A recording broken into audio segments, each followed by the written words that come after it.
Aujourd'hui, je vous emmène découvrir les ruines du château de Franquemont, un château qui aurait été construit en 1304 au Moyen-Âge et situé sur les deux rives du Doubs, par le premier seigneur de Franquemont, soit Gauthier II de Montfaucon.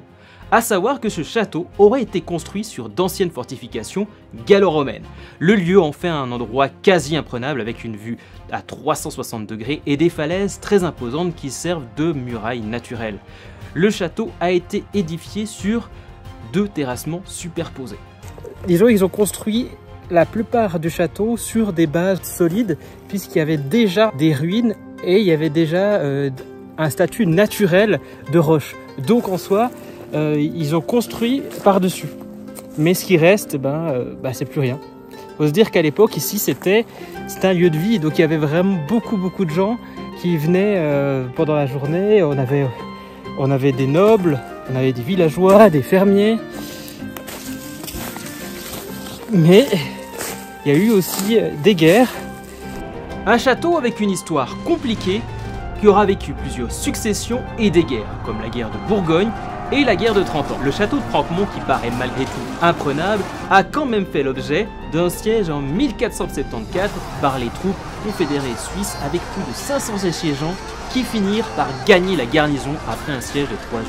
À la suite de cela, les princes-évêques de Bâle possédaient la rive droite du Doubs. Devant le duc de Bourgogne, jamais.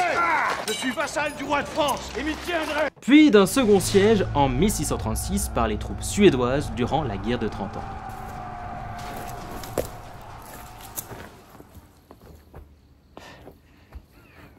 Oui, en fait, je m'entraîne pour au cas où s'il y avait un chevalier.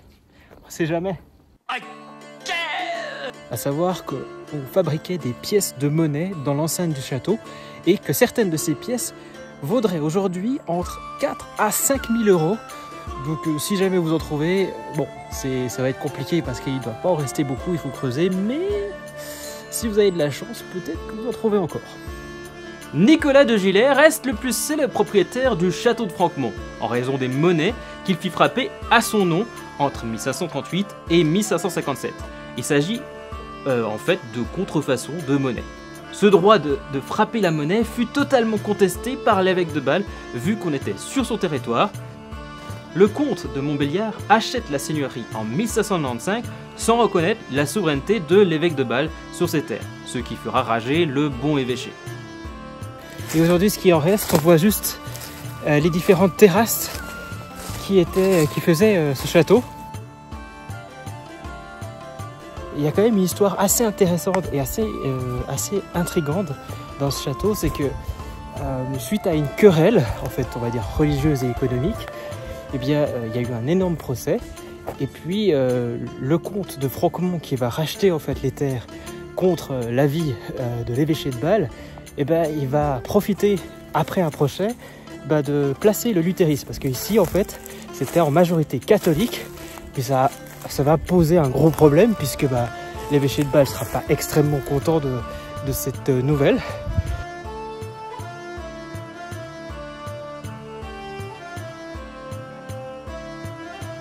L'évêché de Bâle va par la suite accepter, avec le comte de Franquemont, ils vont dire « Ok, vous pouvez, les protestants, faire votre culte ici, mais chez vous, ou dans le château, à l'abri des regards. »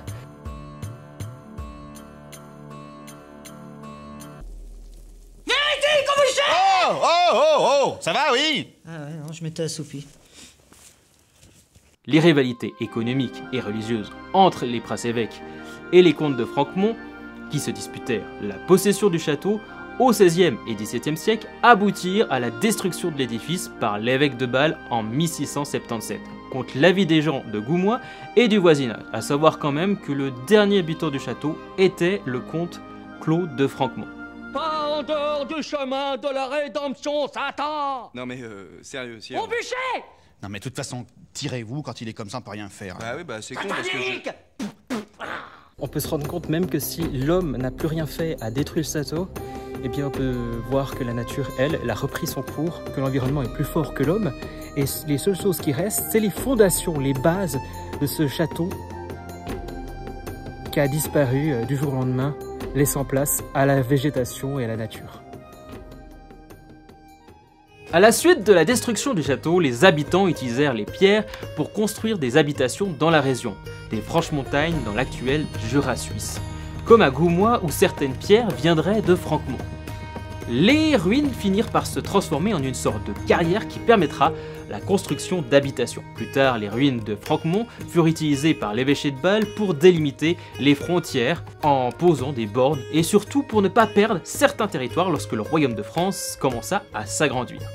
À la suite du traité de Versailles en 1780 entre le roi de France, Louis XVI et l'évêché de Bâle, on décidera à ce moment-là que le Doubs deviendrait la frontière naturelle entre les deux territoires. Quand on pense en fait, si l'évêché de Bâle n'avait pas décidé de détruire le château, eh bien aujourd'hui ça serait vraiment un lieu touristique pour la région.